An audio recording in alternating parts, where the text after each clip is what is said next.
Oke, aku mulai live malam hari ini. Nama saya Ellen May, yang ada di TokTok, yang ada di YT, dan yang ada di Igoy. Salam kenal buat kalian yang baru follow aku atau baru pertama lihat aku. Aku di pasar saham sejak tahun 2007. Tidak hanya di pasar saham Indonesia, tapi juga di kripto dan juga di US stocks. Tapi kebanyakan saya masih bahas saham Indonesia. Ya, oke.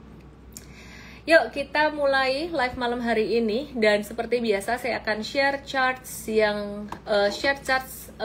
di Igoy aku Ellen May _official. Seperti biasa aku akan start dari IHSG dulu. Terus masih ada long weekend akhir bulan ini. Ya ampun. Oke. Aku akan start dari bahas IHSG dulu, terus kondisi market hari ini gimana, apa yang potensial. Tema hari ini kita akan bahas saham CPO dan juga saham mas-masan atau saham metals. Dan malam hari ini aku juga akan masih ngebahas tentang Amerika, Trump, prediksi dari Morgan Stanley dan Goldman, bagaimana perekonomian Amerika dan China, terus bagaimana kabar dari India juga, dan beberapa saham yang bakalan bagi dividen gede. Oke ya, aku matiin komennya teman-teman, so sorry, yang ada di Igoy. Dan aku pin di sini ada info webinar gratis M-Trade Start tanggal 14 Juni 2025, gratis tapi kuotanya terbatas.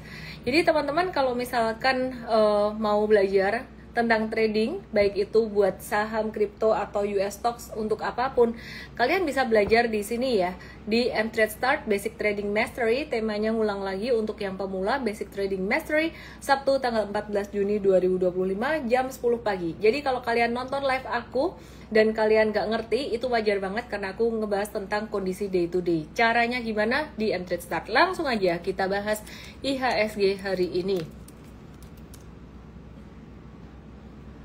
Aku juga akan bahas indeks Amerika, kabarnya bagaimana. Oke, perhatikan di sini. Ini IHSG setelah turun selama 3 hari berturut-turut, IHSG itu udah mulai ketahan moving average 20-nya, dimana selama 1 bulan lebih, bahkan hampir 2 bulan, IHSG itu naik kenceng banget, dan jaraknya kalau bisa diperhatikan ini sangat jauh, sempat sangat jauh dari MA 200-nya. Teman-teman yang ada di TokTok, yang ada di Igoy, langsung yang ada di YT ke Igoy untuk bisa lihat apa yang aku maksud. Dan artinya apa? Kalau jauh di atas MA20-nya, sebenarnya waktu itu tren naiknya tuh sangat kuat sekali. Dan ketika IHSG hari ini ketahan MA20, ini sebenarnya dia lagi ketahan di area support minornya. Dan kemudian ya, ini perhatiin di sini.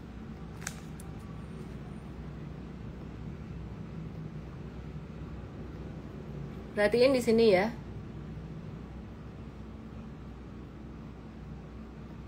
Aku mau kasih satu garis di area 6950. Teman-teman semuanya perhatikan di area 6950 di sini. Ini ada satu support minor. Jadi kalau IHSG mau turun atau mau terkoreksi, itu bisa turun kemungkinan sampai area 6950-an. Nah, terus kemudian kita mau lihat nih ya, kabarnya saham-saham 4 big banks bagaimana. Menurutku sih BCA ini very beautiful banget ya, dan dikasih diskon di area ini. Setelah kita cek di MFast, tadi ada di broadcast di MFast juga, valuation-nya itu mendekati fair value. Jadi ketika BCA di angka 9725 itu udah over value, udah kemahalan ceritanya secara valuasi. Tapi ketika BCA turun 2 hari terakhir ini valuation-nya jadi agak-agak murah lagi, mendekati fair value. Dimana fair value-nya kalau menurut hitungan kita, dan hitungan fair value atau harga wajah tuh tidak harus selalu sama plek satu dengan yang lain. Bisa beda-beda dikit ya. Hitungan kita sekitar 8.900-an atau 8850-an.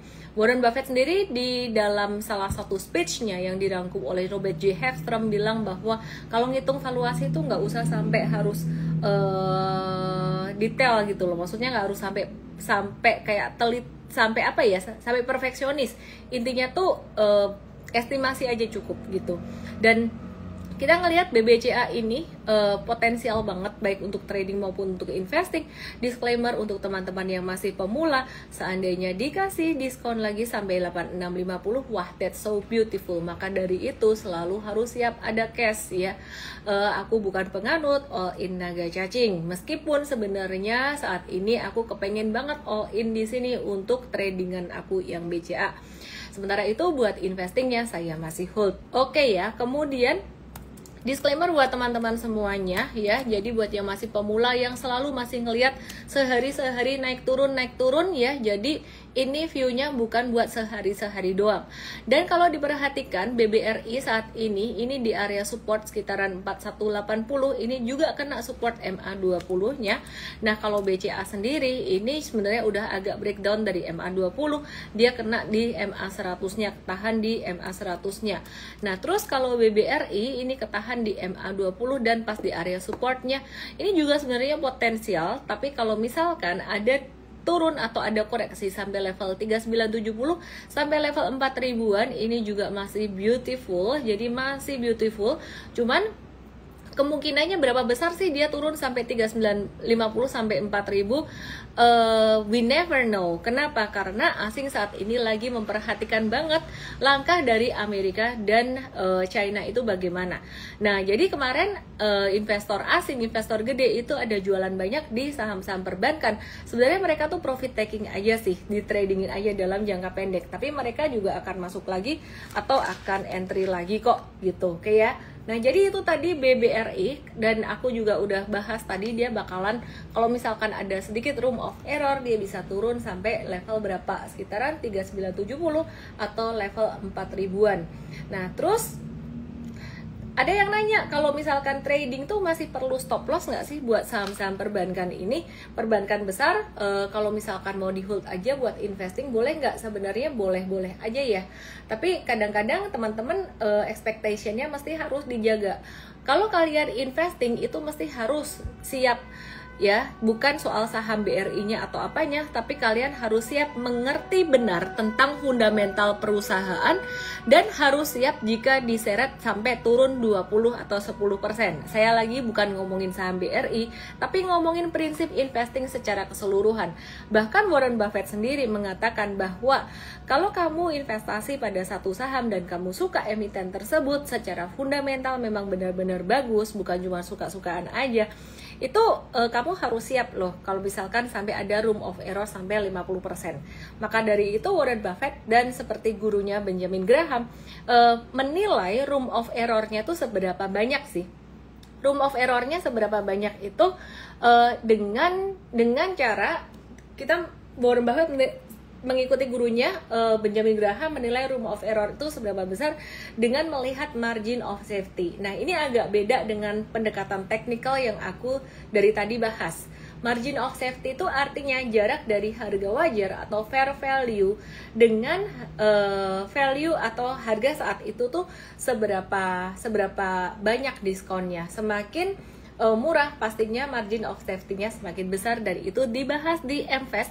Jadi kalau mau ikut belajar untuk long term investing, DM aku MVest Start, nanti akan ada acaranya, webinarnya gratis juga buat teman-teman. Jadwalnya akan diinfo melalui DM. Oke ya, kalau trading M-Trade Start, kalau investing MVest Start. Oke, next kemudian aku masih mau bahas sedikit saham perbankan sebelum aku move ke sektor CPO dan juga emas-emasan. Nah, perhatiin di sini ini saham BMRI, Bank Mandiri, perhatikan.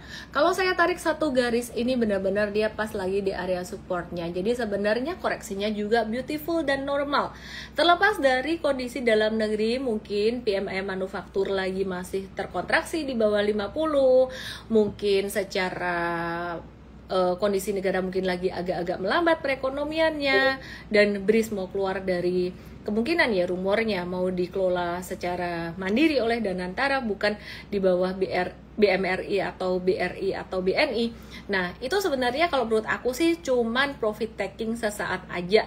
Itu sentimen jangka pendek, dan menurut aku buat kalian yang belum punya BMRI, this is a beautiful spot to entry. Nah, room of error buat BMRI itu bisa sampai ke berapa? 4750, kemungkinannya sih kecil, tapi kemungkinan selalu ada, selalu mungkin terjadi. Maka dari itu kita selalu tidak menggunakan strategi all in atau 100% duit dimasukin situ. Miss, tapi kalau misalkan aku udah terlanjur nih masukin 100% duitku ke saham-saham ini, terus ternyata saham ini tuh lagi masih turun, menurutmu gimana Miss gitu? Gak apa-apa, tenang aja, santai aja ya. Pasti balik nggak? Pasti baliknya. Kok berani sih Mbok yang ngomong disclaimer? Oke, disclaimerku adalah menjawab tentang kapan. Kalau kamu berharapnya misalkan kamu beli Bank Mandiri di September atau Oktober 2024, September itu di 7450. Terus kamu tanya, bisa nggak balik ke situ? Jawaban saya bisa. Tapi saya akan kasih disclaimer, ya. Jawabannya ya bukan naik dalam pekan ini atau bulan ini, ya. Jadi itu yang saya disclaimerin gitu loh. Karena teman-teman kadang-kadang ekspektasinya mungkin perlu dijaga. Nah, waktu itu ada yang ketika saya cerita tentang BBRI, kondisi fundamental BBRI, dan waktu itu story atau narasinya value investing, ya, sempat value investing di BRI yang pas di bottom-bottomnya sebenarnya. Itu banyak banget teman-teman yang membandingkan dengan saham-saham trading, terutama saham-saham ya nggak perlu saya sebut lah. Terus dibahas lah di sana, di sini, di sana, di sini, di mana-mana. Terus kan ada yang marah-marah. Salah sendiri, salah kenapa? Karena mindsetnya mindset trading, di sini konteksnya investing. Maka dari itu teman-teman, ketika seseorang ngomong tentang saham atau kripto atau apapun, kamu harus tahu konteksnya, ini konteksnya investing atau konteksnya trading. Saya trading dan saya investing, tapi ketika saya ngomong BRI waktu itu adalah konteksnya untuk investing, ya. Jadi konteks investing tuh makin turun makin menarik, ya, makin turun valuasinya makin menarik, makin dibeli. Contohnya kayak saat ini, makin turun makin seneng. Kenapa? Karena investor justru dapat. Nah, kalau trader bagaimana? Kalau trader sebenarnya saya juga udah bahas di morning briefing M-Trade dan juga di live beberapa waktu yang lalu ketika IHSG kena MA200, itu adalah waktunya trader untuk agak ngerem sedikit dan udah mulai profit taking. Sebenarnya kalau untuk trader kondisi turun kayak gini itu buat aku loh ya, itu juga menyenangkan. Kenapa? Karena jadi bisa buy on weakness lagi. Dan trading big banks itu sangat gampang sekali, sangat menyenangkan sekali. Dan saya agak gedein sedikit nominalnya, cuan 5%, tapi nominalnya ada berapa kali ya, 5% sampai 10% profit taking selesai. Dan ini jauh lebih aman. Disclaimer sekali lagi, buat yang belum belajar sebaiknya belajar dulu, oke? Saham kripto memang tidak rumit, tapi juga tidak sesimpel yang Anda kira. Karena gini, banyak orang yang menganggap simple itu menganggap dia bakalan naik terus, tapi yang menganggap tidak simple atau secara realistis dia bisa naik turun fluktuasi justru malah jadi simple. Ngerti nggak sih? Yang expectationnya memang realistis tuh justru malah gampang investasi atau trading di sini. Lanjut lagi kita bahas saham yang lainnya. Teman-teman yang ada di TokTok, yang ada di YT, langsung aja ke IG aku @ellenmay_official. Saya mau bahas beberapa saham. Ada saham dari sektor emas dan CPO, tapi sebelumnya aku mau bahas sedikit tentang kondisi makro. Langsung aja ke IG aku @ellenmay_official.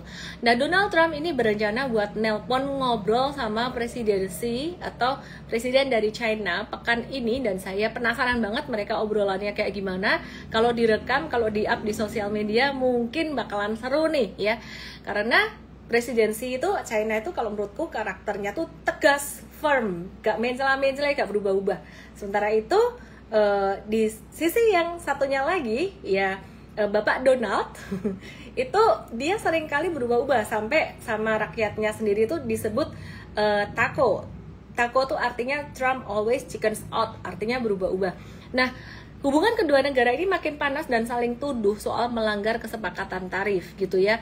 Nah, terus yang menarik, perekonomian dari Amerika dan China ini sebenarnya sama-sama melemah atau sama-sama menunjukkan kontraksi. Ini kelihatan dari data apa sih? Ini kelihatan dari data US ISM Manufacturing PMI. Ini adalah data apa coba? Ini adalah data manufaktur. Ini adalah data manufaktur. Data manufaktur, perhatikan di sini, ini data manufaktur.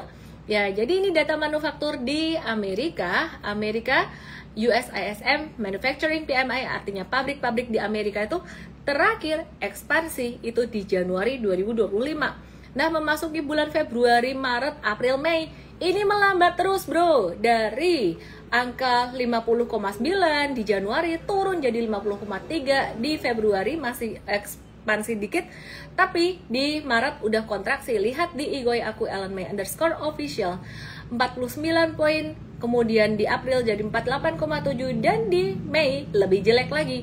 Padahal maunya Donald Trump ketika tarif itu dinaikkan, maka manufaktur di Amerika jadi lebih aktif karena banyak yang investasi di Amerika. Mungkin saja cara itu bekerja, maybe it works, it might be works, tapi mungkin butuh waktu. Yang ada di TokTok, yang ada di YT, langsung ke IG aku @ellenmay_official untuk lihat data ekonomi yang aku kasih lihat di layar. Kemudian yang berikutnya, ini aku kasih lihat data dari China. Sekarang China Caixin Manufacturing PMI sama, itu adalah data manufaktur atau data pabrik-pabrik di China. Nah, ini nih, China masih kuat ya last month. Tapi perhatikan bulan Mei-nya, waduh, ini langsung kontraksi. Ini jatuhnya lebih parah dari Amerika. Kalau Amerika gradual jatuh, nah jadi kalau Anda ngelihat secara visual gambar ini kelihatan lebih jelas dibandingkan Anda melihat hanya secara angka saja. Yang ada di TokTok, yang ada di YT, IG aku namanya @ellenmay_official, langsung aja lihat di situ. Nah, ini data pabrik-pabrik di China. Pabrik-pabrik di China ternyata melambat. Dari tadinya manufacturernya ekspansi terus, di April masih di atas angka 50 ya. Jadi kalau bisa dilihat lebih detailnya di sini ya. Jadi April itu masih di atas 50, Mei juga di atas 50. Pokoknya di atas 50 terus, jarang banget dia di bawah 50. 50 itu batas sebenarnya, ambang batas dia kontraksi atau ekspansi. Terus di bulan Mei anjlok dari 50,4 jadi 48,3. Oke, ada kabar menarik dari Morgan Stanley dan juga Goldman Sachs. Ya, jadi Morgan Stanley itu memprediksi dolar Amerika tuh bakalan turun 9% dalam setahun. Yang harusnya bisa mendorong penguatan rupiah. Harusnya. Di sini ada kata harusnya, artinya tidak selalu. Ya. Jadi kalau dihitung-hitung, kalau misalkan turun 9% dalam setahun, harusnya rupiah tuh di angka 14 ribuan harusnya. Tapi faktanya meskipun di DXY itu indeks dolar Amerika dibandingkan 5 mata uang kuat negara lainnya. Ya, meskipun DXY itu udah turun dari 19 ke 98, aku kasih lihat chartnya ya. Teman-teman yang ada di TokTok, yang ada di IG, langsung yang ada di YT langsung aja meluncur ke IG aku untuk kalian bisa melihat chart DXY. DXY ini adalah US Dollar Index dibandingkan dengan mata uang kuat negara lain. Ya, jadi 5 atau 6 mata uang kuat negara lain. Nah, ini perhatiin DXY itu sebenarnya turunnya udah lumayan signifikan. Mari kita hitung dari atasnya sampai ke bawah di sini. Ya, ini turunnya udah sekitaran 10%-an. Nah, kita hitung sekarang rupiahnya bagaimana? Mari kita hitung USD IDR.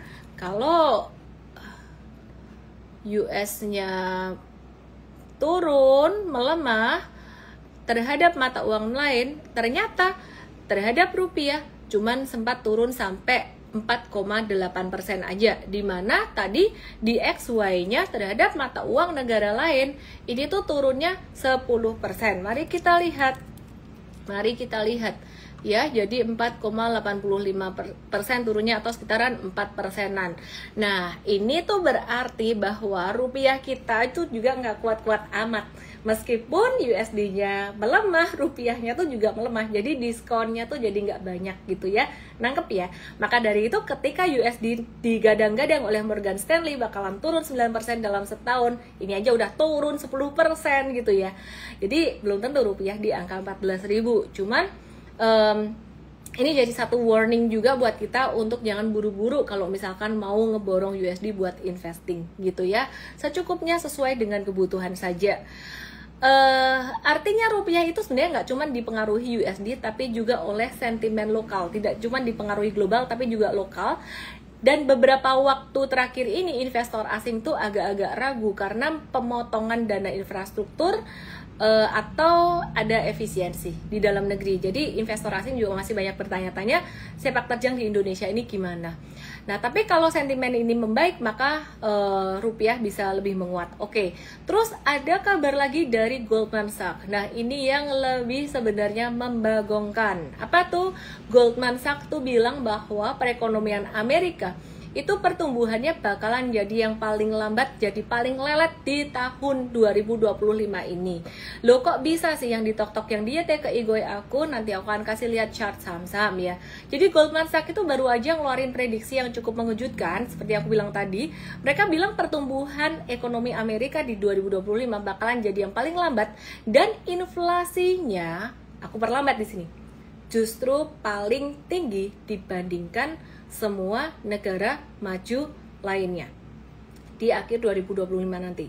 Dimana harapannya tadi, jika data ekonomi melemah, inflasi melemah, manufaktur melemah, pengangguran banyak, maka The Fed akan nurunin suku bunga. Tapi kalau misalkan benar kata Goldman Sachs, seandainya inflasinya naik, waduh, The Fed bisa nggak jadi nurunin suku bunga. Implikasinya kalau suku bunga turun, saham naik. Segampang itulah ya. Aku udah pernah jelasin penyebabnya kenapa, tapi kamu gak usah pusing ini. Kalau kamu pemula, just enjoy aja aku ngoceh ya. Dan kalau kamu belajar caranya gimana, DM aku mTradeStart. Segampang itu, tidak perlu mikirin kondisi makro kayak gini ya. Terus, nah lanjut nih. Nah, kok bisa sih Goldman ngeluarin prediksi kayak gitu? Menurut Goldman Sachs, ini tuh akibat langsung dari 3 hal. Yang pertama, ada kebijakan tarif impor ya, yang ini ulah dari Trump sendiri yang bikin barang-barang dari luar negeri jadi lebih mahal. Sekarang aja data ekonomi udah mulai kelihatan nih. Amerika kena, China kena, seluruh dunia tuh bisa kena ya. Jadi bisa melambat perekonomiannya. Akankah datang lagi crash atau krisis berikutnya lagi di pasar saham atau di sektor real? We never know. Selalu siap dengan surprise, selalu siap dengan kejutan. Diversifikasi investasi bukan cuma di saham, tapi deposito bunga tinggi. Hati-hati juga, lihat bank buku berapa ya. Terus kemudian taruh di obligasi negara ya. Jadi mesti tetap harus ada dua ini. Anytime ada crash gede lagi, kamu tinggal ambil, masukin ke saham pas lagi murah. Menurut aku sekarang udah nggak terlalu murah saham-saham ini, meskipun ada sempat diskon dikit beberapa hari terakhir. Lanjut soal Goldman Sachs. Kondisi keuangan yang saat ini makin ketat, seperti bunga kredit tinggi, akses pinjaman makin susah di global, di Amerika ya, ketidakpastian ekonomi terus meningkat. Itu hasilnya apa? Pertumbuhan ekonomi itu di Amerika diprediksi cuma naik 1% tahun ini, dan itu paling lambat dibandingin negara-negara G10 atau kelompok 10 ekonomi terbesar di dunia. Dan di saat yang sama, inflasi itu justru tinggi karena harga barang dan jasa di Amerika diperkirakan naik 3,5% karena perang tarif. Dan itu tertinggi di antara negara maju lainnya. Waduh, kok bisa gitu sih sebenarnya? Ini yang dilakukan oleh Trump ini gimana toh logikanya? Make sense gak sih? Itu orang pinter atau bodoh? Teman-teman lihat di YT saya. Di YT saya tuh saya ada ngebahas, last week saya ada buat satu video. Nanti saya coba kasih lihat di akhir sesi live ini ya, kalau gak lupa ya. Saya ada ngebahas, bukan rekaman live, dedicated video ya. Jadi aku syuting waktu itu sebelum long weekend. Aku ada ngebahas tentang logikanya Trump ini melakukan semua itu tuh gimana. Ternyata tuh sebenarnya ya masuk akal juga. Ini istilah kata tuh kayak naga cacing. Berhasil ya jadi gede, nggak berhasil ya kolaps gitu.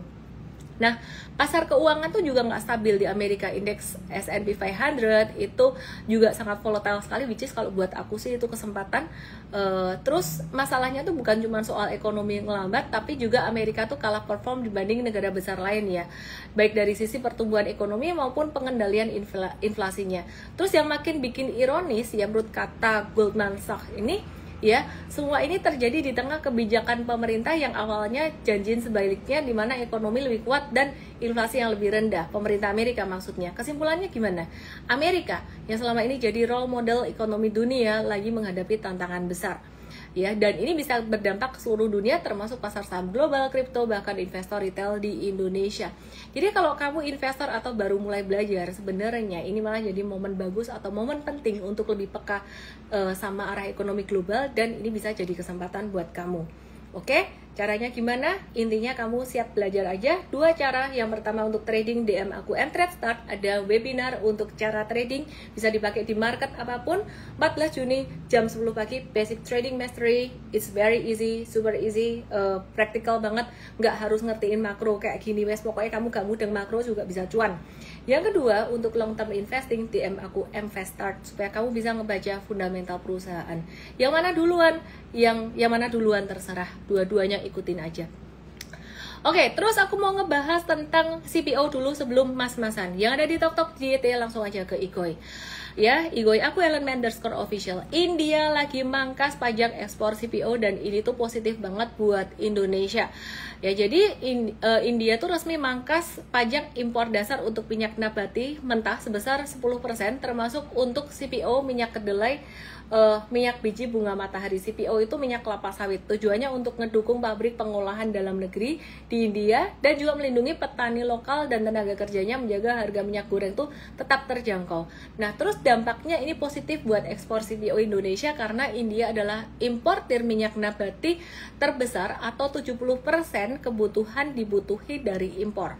Nah, apalagi proporsi ekspor CPO Indonesia ke India 2024 merupakan yang tertinggi mencapai 21,6% dari total ekspor CPO. Nah, terus hal ini juga bisa berpeluang meningkatkan permintaan dari Indonesia, Malaysia, dan Thailand sebagai pemasok utama CPO ke India. Nah, saham-saham yang potensi terdampak adalah LSIP, ALI, DSNG, SSMS, TAPG. Disclaimer, ini bukan suruh kamu beli saham-saham ini, meskipun mTrade tadi ada beli 1 atau 2 saham-saham ini review buy untuk trading. Kita nggak ngelihat berita kayak gini sebenarnya untuk pengambilan keputusan trading. Berita-berita kayak gini itu pelengkap dan pemanis. Keputusan trading kita berdasarkan pembacaan cycle, bukan sekedar analisis teknikal, tapi pembacaan cycle super trader. Pada Sabtu 14 Juni 2025 jam 10, DM aku mTrade Start, gratis buat kamu yang mau ikut tapi terbatas. Oke, sekarang kita mau compare kinerja, kita mau compare teknikalnya aja buat saham-saham CPO ini, karena aku nanti mau bahas kinerja emiten emas. Jadi aku nggak akan lama-lama di CPO. Yang ada di TokTok, yang ada di YT, siap-siap ke Igoy. Aku mau share chartnya saham CPO. Jadi kalau kamu mau bisa baca chart kayak gini, DM aku aja mTrade Start. Oke ya, teman-teman perhatikan di sini. Ini chart LSIP, dan LSIP ini lagi dalam masa uptrendnya. Dan hari ini tadi ada breakout kecil untuk trading jangka pendek sih lumayan. Tapi sebenarnya ini kita udah nggak bisa nge-hold lama-lama karena naiknya juga udah lumayan signifikan dari bottomnya pada tanggal 27 Februari. Nah, perhatikan beberapa saham termasuk saham perbankan besar, bottoming itu bukan di April tapi di Februari dan juga di Maret, termasuk juga saham CPO ini. Nah, jadi kalau di April kemarin tanggal 8 April itu ada satu surprise atau ada satu kejutan dari Donald Trump, tarif resiprokal yang bikin harga saham anjlok. Itu adalah sebuah kesempatan bagus sebenarnya. Maka dari itu, kalau LSIP ini saat ini sudah naik sekitar 35% dari bottom kita trading jangka pendek saja. Disclaimer on teman-teman. Dan di sini ada satu resistance di 1295. Teman-teman kalau mau dapat info selengkapnya dan real time di mTrade aja. By the way, mTrade habis lagi cuan dari pesap, lumayan banget cuannya.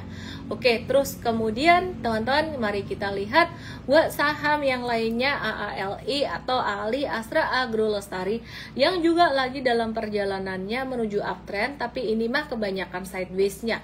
Kalau mobil AALI ini mobil yang apa ya, geraknya lambat tapi elegan ya, mungkin kayak macam limusin gitulah ya. Tapi kalau LSIP itu menurutku pas-pasan di tengah-tengah. Kalau TAPG itu lebih ke mobil yang geraknya tuh lebih ke gerak cepat gitu. Nah, ini AALI juga lagi di area support sekitar 5850, but manage your expectation. AALI ini banyak sideways-nya, say. Dan terus kemudian TAPG, Triputra Agro Persada Tbk. Ini juga gerakannya biasanya lumayan cepat dan sekarang tuh lagi di area support di area ini. Teman-teman yang ada di TokTok, yang ada di YT, yuk ke Igoy supaya bisa lihat chartnya. Ini lagi di area supportnya sekitaran dekat level 905 dan udah ada pantulan dikit. Dalam jangka pendek berpotensi menguat, tapi penguatannya nggak akan terlalu banyak, kemungkinan sampai 9552 karena tren gedenya cenderung sideways. kita melihat penguatan dari sektor CPO ini sifatnya sementara saja ya, jadi sementara saja. Nah, sementara itu kita melihat ada satu saham lagi, sawit sumber Masarana Tbk. Di sini trennya yang paling lambat di antara teman-temannya yang lain pada naik, hari ini malah dia agak-agak turun. Jadi kita avoid saham ini ya, malah merah. Nah, hari ini kita tadi juga ada tes buy untuk saham di SNG, tapi kalian yang non M-Trade jangan coba-coba ikut-ikut, karena jangan-jangan besok kalau misalkan naik kita udah jualan kamu baru beli. Nah, perhatikan di sini, ini di SNG breakout dari level downtrend line-nya warna merah, dan kemudian dia breakout ya, ini mulai masuk ke stage 1 atau awal stage 2 sebenarnya di SNG, jadi masih early uptrend. Jadi beda dengan saham-saham properti atau banking yang sudah masuk uptrend, bahkan udah agak-agak jenuh. Teman-teman yang ada di TokTok, yang ada di YT, aku mau ngintip BBTN sebentar, ini turun tapi juga ketahan, dan saham-saham banking yang lainnya juga sama, turun dan ketahan ya. Kita kemarin sempat exit untuk BBYW dan BBTN, tapi terbuka kemungkinan besar kita bakalan bisa buyback lagi jika pekan depan setelah libur panjang ini ada pantulan yang cukup bagus. Oke, seperti yang saya janjikan tadi, saya akan membahas tentang kinerja emiten emas. Yeay, teman-teman yang ada di TokTok, yang ada di YT, yuk langsung ke Igoy kalau mau melihat emas yang semakin gemilang, sling. Aku nggak tahu portfoliomu ikutan sling atau enggak. Ngintip sedikit saham-saham M-Trade sambil aku tarik napas dulu. Ini gara-gara dibikinin kopi sama suamiku tadi lumayan banyak. Kopi V60, enak banget kopinya buatan dia. Jadinya ngegas, gaspol. Pesap udah profit taking 14% kemarin, tapi ada yang di hold. Mari kita lihat, yang di hold juga banyak yang hijau-hijau. Pesap yang di hold ya, kemarin buy, hari ini hold, cuan sekitar 43%. Pertanyaannya loh, kok bisa, kok tahu? Murni sebenarnya kita itu ngebaca cycle. Jadi bukan cuma technical aja, tapi ngebaca cycle dan perubahan cycle gitu ya. Jadi mungkin buat teman-teman yang tidak paham, ketika kemarin breakout, mungkin ada yang bilang, loh kok telat sih M-Trade, kok telat. Sebenarnya gak telat, ini tuh nunggu breakout. Kalau nggak breakout, kalau di angka 326 dikasih tahu buy, itu artinya malah beli di atap atau beli di resistance. Yuk sekarang kita lihat kemarin buy-nya tuh review buy di 342, dapat di 338 sampai 342. Jadi kalau kita ada nge-review buy sampai angka terendahnya 326, maksimalnya kan 342 ya, terendah 326. Kalau nggak kena 326, kita di sistem nggak nyatet 326 loh. Jadi ini canggih M-Trade, dia tuh nyatet pas setelah direkomendasi atau setelah direview, dia tuh turun sampai harga berapa. Nah ini dikasih tahu nih di harga 338 gitu ya. Jadi oh ternyata setelah direview buy, abis itu sempat turun sampai 338. Jadi kalau misalkan Anda antri di harga tertinggi 342, 340 atau 338, itu sebenarnya dapat gitu loh. Kalau nggak mau pusing sih, antri aja di harga paling atas gitu ya. Oke, pertanyaannya boleh ngejar nggak? Kalau ngejar di sini udah jangan sih. Tapi kalau kemarin M-Traders yang udah nonton Trading Academy mau ngejar dikit-dikit di 348 sih, ya it's your call. Ya it's your call. Yang penting udah ngerti cara pembatasan risiko dan nggak bingung kalau tiap hari saham naik turun. Nah ini caranya bagaimana, dijelaskan tentang cara membacanya di M-Trade Start Basic Trading Mastery Sabtu 14 Juni jam 10. Sekarang saya mau bahas untuk kinerja saham emas ya. Ada Antam, Archie, BRMS, MDKA, dan Pesap. Aku mau share chartnya di sini dan teman-teman bisa perhatikan. Share table-nya di sini, teman-teman bisa perhatikan di sini. Teman-teman yang ada di TokTok, yang ada di YT, langsung aja ke Igoy. Kita lihat comparison kinerja emiten emas. Ada Pesap, MDKA, Antam, BRIS, BRMS, dan Archie. Sumber dari laporan keuangan perusahaan. MDKA belum rilis laporan keuangan kuartal 1 2024, jadi kita pakai full year, jadi kita nggak baca si MDKA ya. Nah, tapi valuationnya bolehlah dibaca. Ya, ini perhatikan revenue-nya Antam itu naik 203% secara tahunan, profitnya naik guendeng 794%. Dan valuation secara PBV-nya dia masih diskon 20%. Tenang dulu, saya bukan lagi suruh kamu langsung beli-beli saham ini.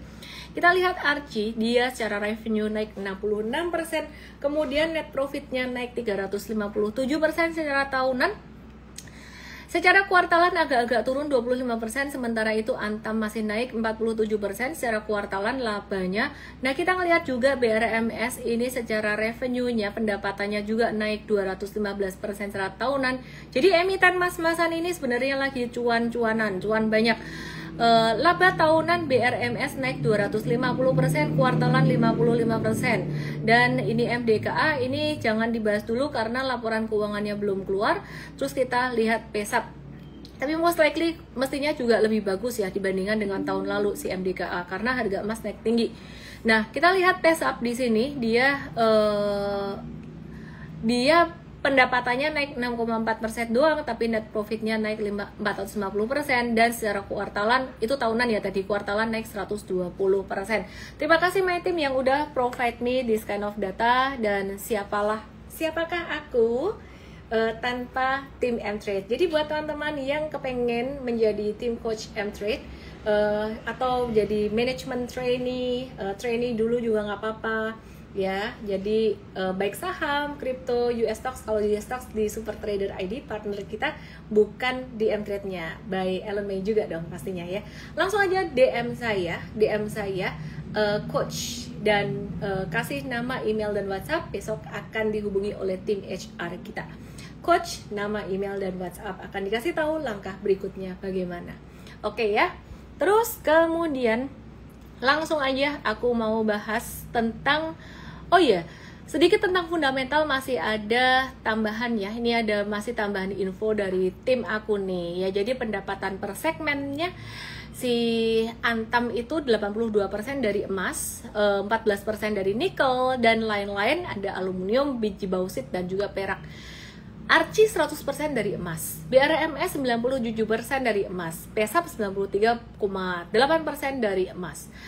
Nah, MDKA ini yang kamu perlu tahu cuman 11,7% dari emas, 82,3%-nya dari nikel. Makanya MDKA ini resultnya mungkin gak akan sebagus teman-teman mas-masan yang lain. Kenapa? Karena nikel kan harganya kan sempat turun, tapi kacamatanya tuh kacamata trader atau kacamata yang suka sesuatu yang terdiskon. Kalau suka sesuatu yang terdiskon, MDKA ini sebenarnya secara valuation lagi diskon 40% dari average-nya. Tapi kalau aku sektor komoditi kayak gini, aku trading gitu ya, nggak value investing. Nah, terus ada yang menarik lagi, emiten 5 ini tuh punya keunggulan masing-masing ya sebenarnya ya. Tapi aku nggak mau bahas ini, nanti kepanjangan ya. Jadi kan kalian biasanya mau tahu intinya aja gimana. Tadi intinya udah dikasih tahu sih. Technically belum dibahas, habis ini aku akan bahas. Kesimpulannya, semua emiten emas di atas mengalami pertumbuhan pendapatan yang signifikan di 2025.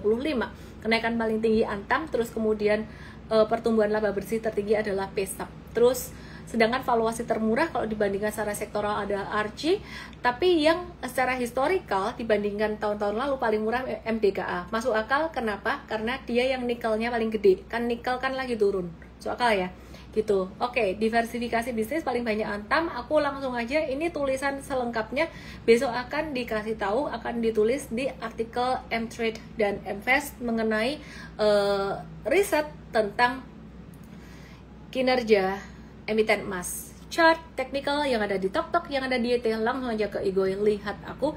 Dan kalau kalian masih pemula, kalian gak ngerti apa yang aku omongin, sangat wajar dan sangat normal sekali. Tapi kalian pasti paham di webinar M-Trade Start Basic Trading Mastery Sabtu 14 Juni jam 10 pagi. Langsung aja daftar di situ dengan cara DM aku M-Trade Start atau cek question box yang ada di Igoy aku.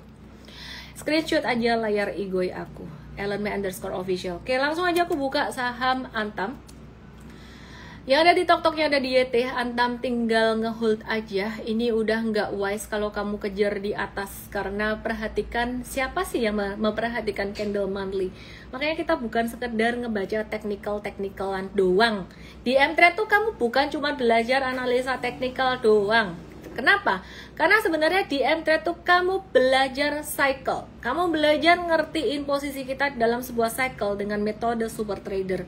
Dan kalau kamu ngelihat ya, cycle itu bull market born on pessimism, grow on skepticism, mature on optimism, and die on of euphoria. Apakah sekarang ini Antam sudah euforia? Wah, tidak ada yang tahu. Tapi kalau kita lihat secara historis, di Januari 2021, harga tertingginya Antam adalah di angka 3440. Itulah angka yang dekat dengan angka euforia. Berarti sekarang itu si Antam di 3360 udah mulai dekat harga tertinggi 2021 dong. Berarti udah dekat harga euforia, ya kurang lebih seperti itu. Ya, terus harga euforia lagi di harga berapa? Yuk kita lihat secara historical. Antam pernah naik sampai level tertingginya di 4450 pada November 2007, dan itu adalah pertama kali aku masuk ke pasar saham. Pokoknya gila banget waktu itu, semua saham sektor komoditas manggung. Dan entah kenapa aku bisa benar bisa salah. Sebelum market jatuh itu biasanya diawali dengan rally saham-saham dari sektor komoditi itu naik kencang dulu. Jadi setelah itu naik kencang terus habis itu jatuh. Ini bukan jurus Titan ya, bukan, maksud aku tuh nggak harus kayak gini terus. Tapi selama aku dari tahun 2007 sampai sekarang, kejadian kayak gini tuh sering kali terjadi. Meskipun tidak selalu, tapi sering kali terjadi. Kadang-kadang sektor komoditi naik kencang, habis itu turun dikit, habis itu lanjut lagi naik bisa. Tapi sering kali kalau udah kekencangan naiknya terus habis itu turunnya signifikan ya. Oke. Tapi nggak usah takut ya, selama kita ngerti caranya justru malah bisa memanfaatkan peluang. Yang paling penting sebenarnya tuh money management. Oke deh. Aku mau ngomong apa ya tadi, tiba-tiba aku ngehang. Oh, technical Archie. Mari kita lihat Archie yang 100% emas. Archie 100% emas. Net profitnya tahunan naik 357%, kuartalan turun 25%.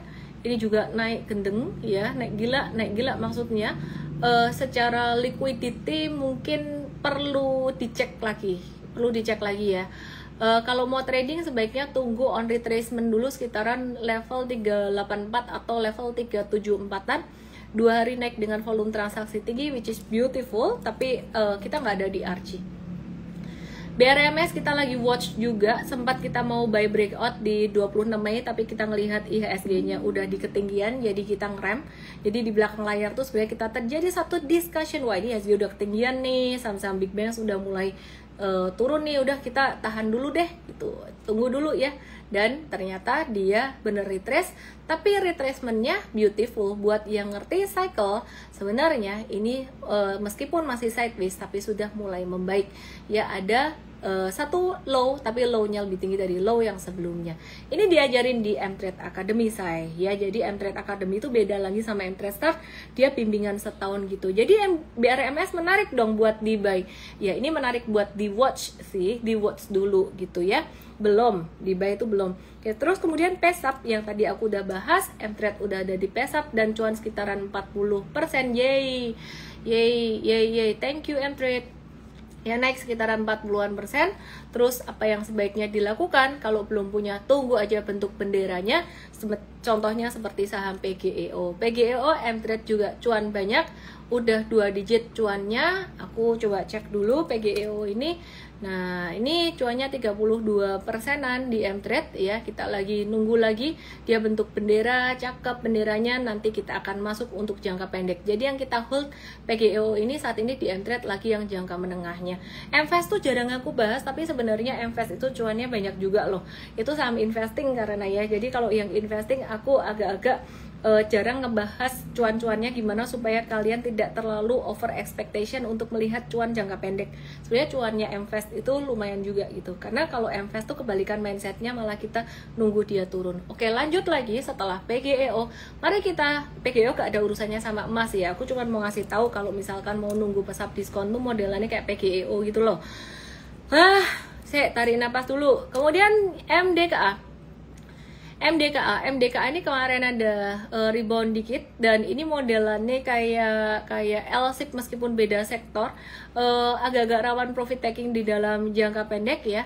Cuman Mtrade ini kayaknya ada tektok MDKA beberapa kali ya, ada ini sempat sempat profit taking 8 Mei. Waktu itu profit taking cuan, sebelumnya di November 2024 pernah cut loss, udah long time ago, nggak usah dibahas. Ya terus ini yang kita hold jangka menengah ini masih cuan. Jadi yang udah kejual dalam jangka pendek saja. Ya kesimpulannya saham-saham dari sektor komoditas ini masih layak untuk diperhatikan. Ya terutama yang tadi lagi diskon-diskon kayak gitu. Contohnya kayak BDMS, PGEO, disclaimer teman-teman semuanya ya. Terus kemudian sektor yang lainnya aku mau bahas TLKM bakalan bagi dividen dengan potensi dividen per lembar sahamnya 212,46 per lembar saham, dan itu 89% dari total laba, yaitu 21,02 triliun, dan potensi yieldnya 7,6% pakai harga terakhir hari ini 2.800. Yeay, siapa punya TLKM? TLKM ini saham investing. Cuman agak-agak ada pertanyaan dikit ya, kalau misalkan TLKM sama ISAT ini kan punya GoTo. Kalau misalkan GoTo-nya ada di merger sama Grab, atau nggak tahu, rumornya sih begitu, nggak tahu jadi atau enggak, meskipun udah sempat pernah disanggah tapi masih ada kasakusuk begitu. Nah itu gimana kita juga nggak tahu, hopefully bisa lebih bagus ya. Terus jadwal come date TLKM tanggal 10 Juni, jadi be very careful trader TLKM. Pada tanggal 10 Juni you have to clear your position. Mtrade malah akan clear position 10 Juni. Kenapa? Karena kita trading. Kalau trading TLKM, kalau posisi investing kita akan hold, posisi invest kalau misalnya ada TLKM hold. Tapi kalau posisi trading TLKM caw dulu, karena nanti kalau turun dia akan turun sekitar 7-8%, bahkan bisa 10% kalau marketnya jelek kan amsyong. Oke, udah capek. Ya udah gitu aja ya. Capek saya ngomong.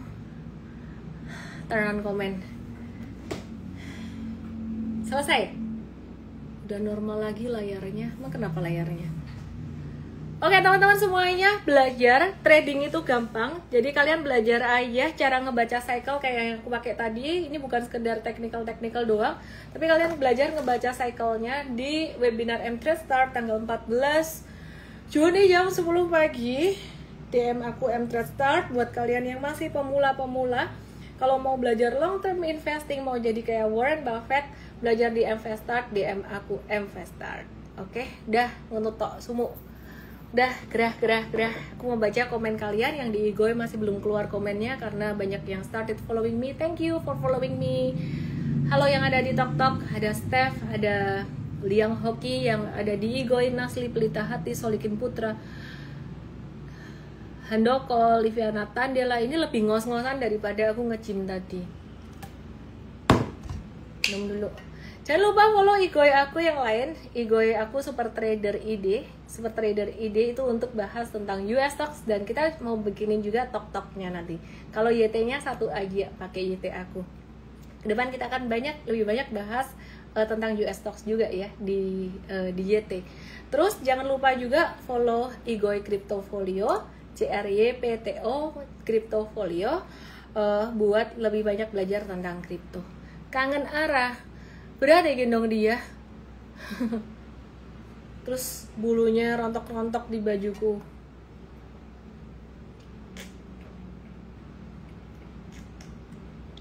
Gak dicopot.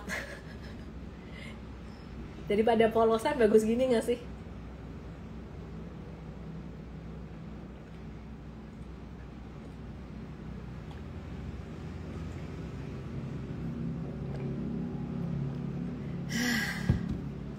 Dah.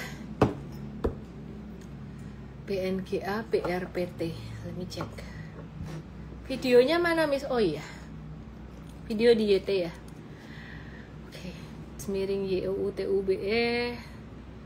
Mana ya? Pokoknya yang nggak ada tulisan saham hari ini aja.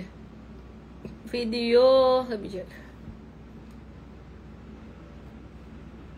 Oh nih, yang judulnya ada apa di balik kegilaan Trump.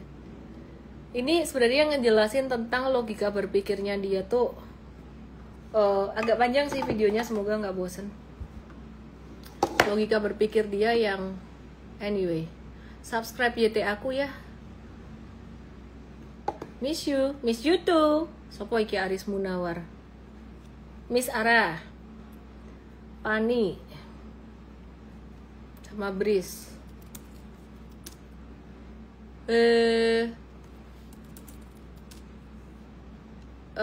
Breeze double top. Hati-hati dulu deh. BRPT jangan dikejar ya, biarin aja dia naik. TPI ya kayaknya anaknya mau IPO, jadi ya maybe itu sentimen positifnya. Raja beautiful. Tadi kita udah masuk sih, kalau kamu baru masuk besok pas naik telat. Ikut M-Trade aja, belajar sama M-Trade. Kalau kalian ikut M-Trade, aku kasih tau one thing po, kalian harus ngikutin M-Trade Academy-nya, selesaiin. Ini tuh videonya pendek-pendek, apalagi sekarang lagi banyak long weekend, nggak harus nunggu weekend, videonya kayak pendek-pendek aja. Kalian lagi macet, lagi sambil ngapain, mau tidur juga nonton, biar ngimpi saya impi cuan ya. Jadi kelarin ya, harus kelarin. And I'm very proud with my traders, banyak yang 100% udah kelar. Halo Michael Asia, Fore Ara, kamu yang Fore ya? Yo lo Ara lo, cakep. Buat trading aja ya. Banyak saham bagus sih, jadi kita nggak pay attention ke Fore.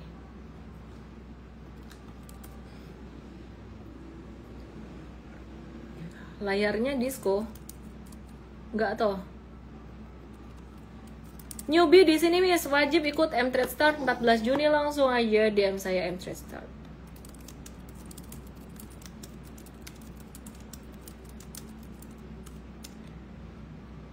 Ya Miss, ya cuan udah lama nunggu Fore.